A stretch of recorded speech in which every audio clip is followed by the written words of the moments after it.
Hi guys! So, gagawin natin ngayon ay magluluto tayo ng gulay. So, ulam natin ay yung sag na may patatas. So, papainitin muna natin yung ating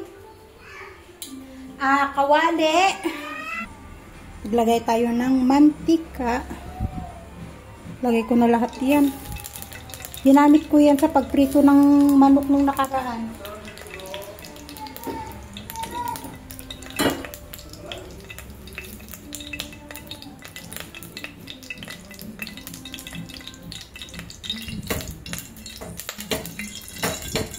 Nag-fried chicken kami nung nakaraan. Yan yung mantika niya.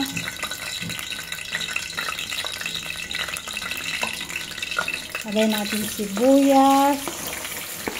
Pinaghalo ko na. Pinagsabay na. Para lang tayong magigisa ng pechay. Parang ganun lang yung style niya. Pero may halong patatas. Gisa-gisa natin ng konti hanggang maluto.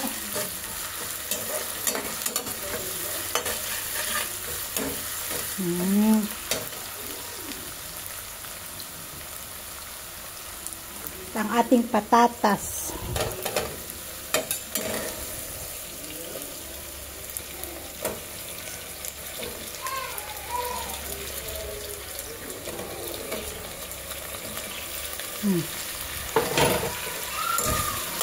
Gisa-gisa ng konti.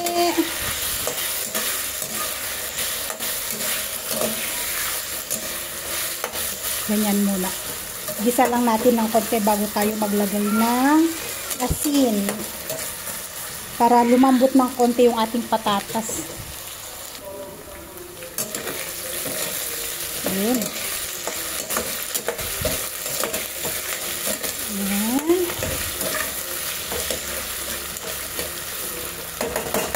Maglagay tayo ng asin.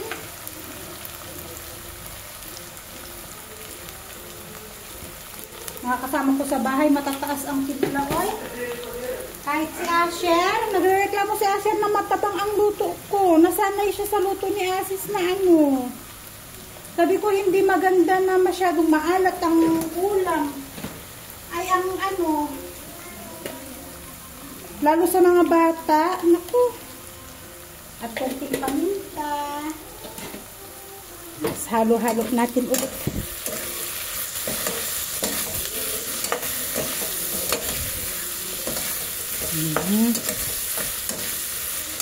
Lutuin natin ulit ng kahit 1 minuto lang yung ating turmeric. Kailangan yung patatas natin ay malambot na malambot.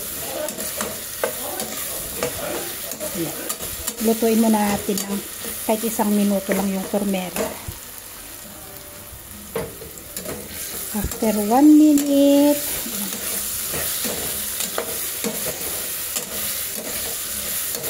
lagay na natin yung ating sag.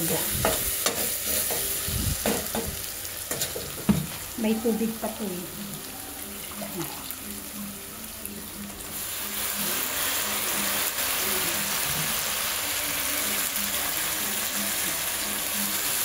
Yung isang dugo, yan lang natira. Mas madami yung nabulok.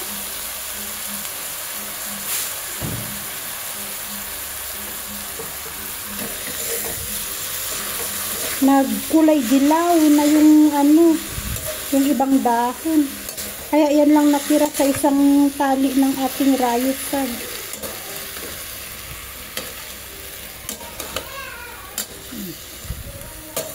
Gigigisa lang natin to. Lutuin natin hanggang sa lutong-luto. Hindi half cook, guys. Yung halos overcook ang pagkakaluto niya. Yun ang gusto nila na ulam. Kaya hindi natin pwedeng i-half cook lang itong gulay natin. Maglagay tayo ng konting tubig para maluto siya. Para may sabaw din ang mga bata-batuta.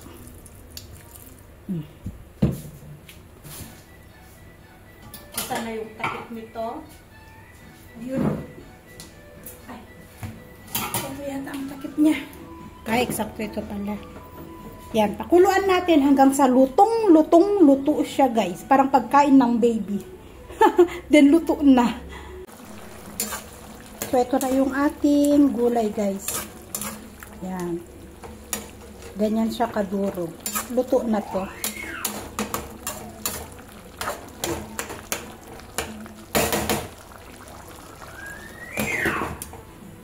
Dalhin na natin sa loob.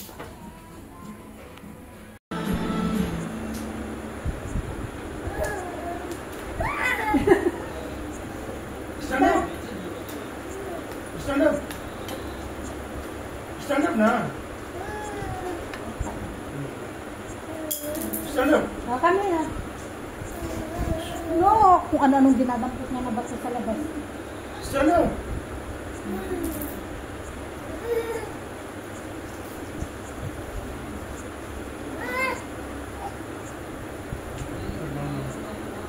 Ma'am.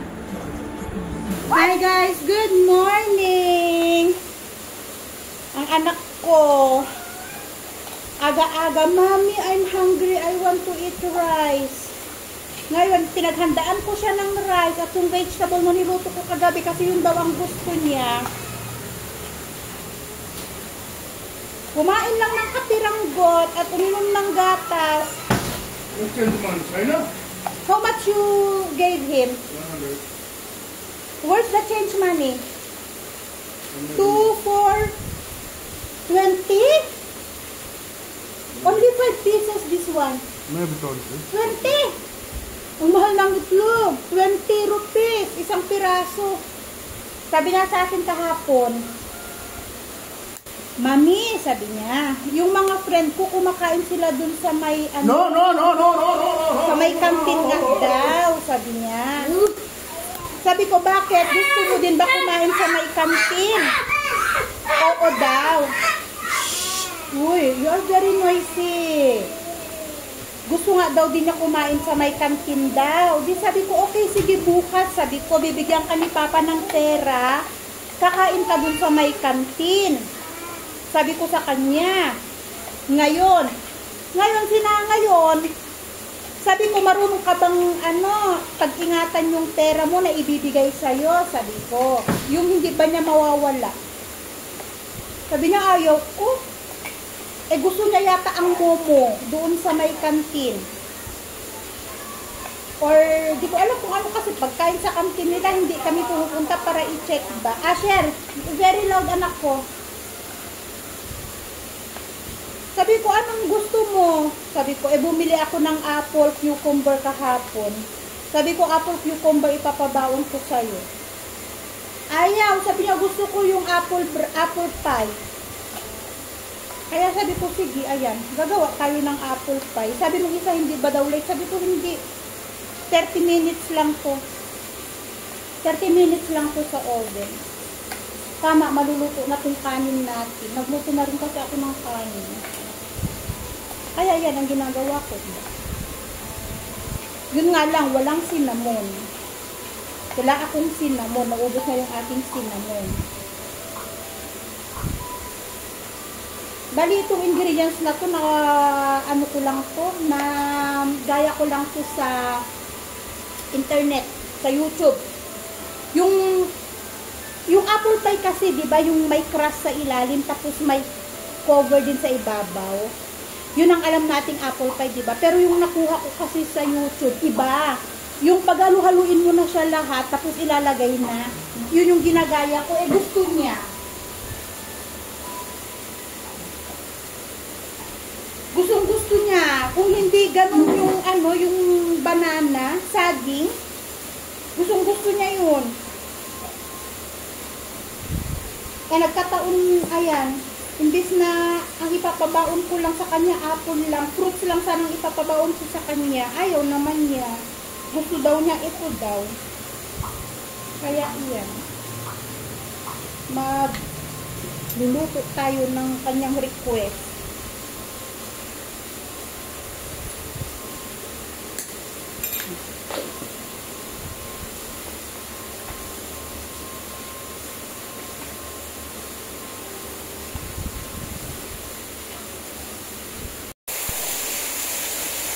ayun.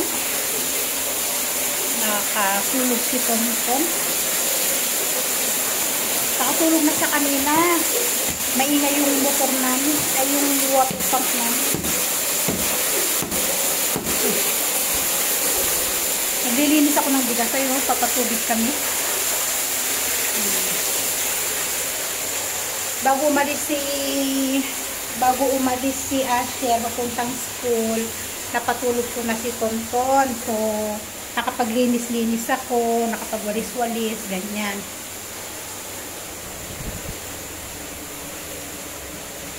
Ngayon, after nun, nagising siya. So, pinadede ko ulit. At nakatulog naman siya agad. Kaya, meron akong oras. Sana wag mo na siyang magising.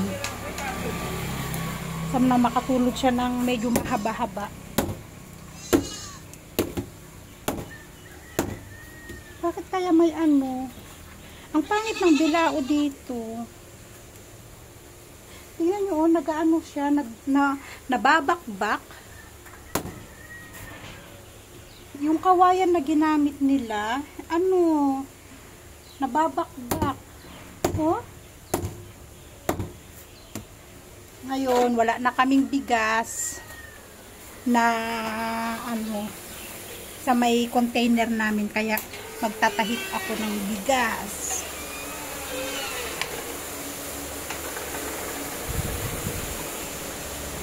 Ang bigat ng sako. Hindi ko mabuhat.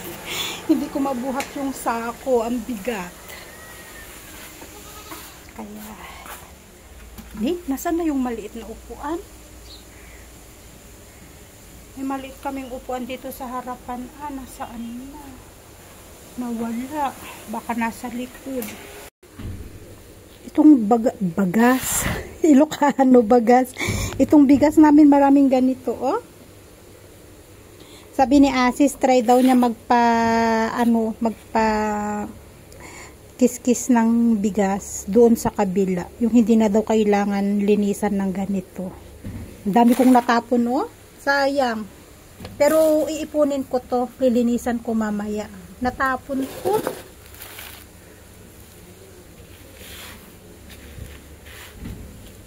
Maraming ganito yung bigas namin.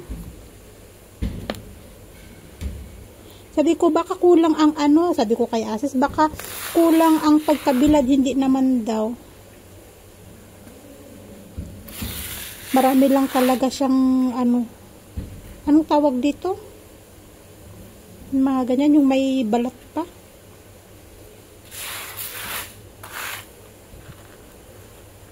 Kailangan pilian maigi.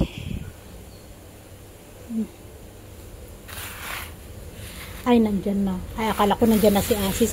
Naghatid si Asis ng mga tao, mangisda daw. Hindi pa siya bumabalik hanggang ngayon. Mag-iisang oras na. Inihatid niya ng maaga si Asher. 9:30 niya inihatid. Tapos bumalik siya para sunduin yung mga tao nga na mangingisda daw. Kung saang ilog niya, dinala. Siguro malayo. Kasi hanggang ngayon, wala pa siya.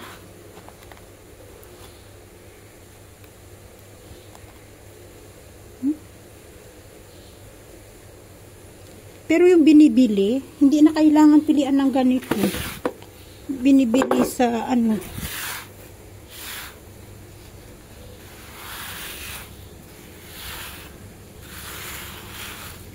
Pero sinaama, yung binili nila, halimbawa nakulangan sila ng bigas na, tapos bibili sila, gaganituhin pa rin niya. Lilinisan pa rin niya, kahit walang ganyan, yung walang mga ganyan-ganyan.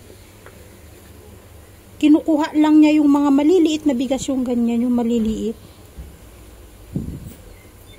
Kinukolekta niya. Kaya ayun. Nung nakaraan, isang plastic yung naibigay ko kay ama. Ang dami kong nakolekta na maliliit. Panghalo niya sa corn. Gagawing alak.